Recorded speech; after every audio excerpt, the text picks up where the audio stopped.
អ្នកគ្រូនាងខ្ញុំឈ្មោះសុភវិជ្ជរាមេរៀនទី32មុខរបរចិញ្ចឹមត្រីអំណានការជ្រើសរើសអាជីពមួយសម្រាប់ខ្លួន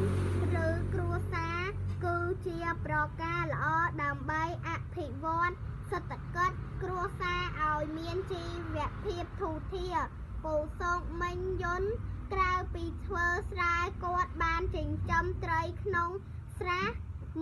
មួយក្បែរភូមិដែលមានត្រីរាប់ពាន់ក្បាលរាល់ព្រឹកនិងល្ងាចពួកគាត់ទាំងពីរតែងតែឲ្យចំណីត្រីព្រោះទឹកនៅវេលានេះត្រជាក់ពូសុកបានរៀនពីរបៀបផលិតចំណីត្រីដោយយកស្លឹកដំឡូងជ្វាចកត្រកួនបាយទាពោតសណ្តែកសៀងនិងសមាធាតុផ្សំផ្សេងទៀតដូចជាកន្ទក់ចុងអង្ករកាក់សំណល់ផ្ទះបាយម្សៅត្រីឬត្រីជីឡាលាយចូលគ្នាបន្ទាប់មកស្ងោរឲ្យឆ្អិនទុកឲ្យត្រជាក់មុននឹងដាក់ឲ្យត្រីស៊ីលើពីនេះពូសុកតែងកើបកាត់ជំរះស្មៅនិងព្រៃតូចដើម្បីឲ្យមានខ្យល់អុកស៊ីហ្សែនគ្រប់គ្រាន់ចូលក្នុងស្រះពេលខ្លះគាត់យកលាមកក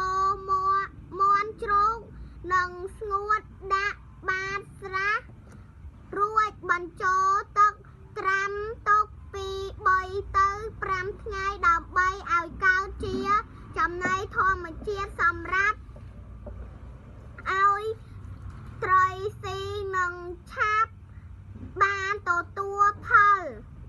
ការទិញចំណីត្រីពីផ្សារនាំឲ្យអស់ប្រាក់ច្រើនមិនសូវចំណេញទេមុខរបរចិញ្ចឹមត្រីបានជួយដល់ជីវភាពគ្រួសារពូសុកបានធូរធានមិនបាច់ខ្ចីបុលប្រាក់គេដែលជាគំរូល្អដល់អ្នកចិត្តខាងក្នុងភូមិជម្រាបលាអ្នកគ្រូ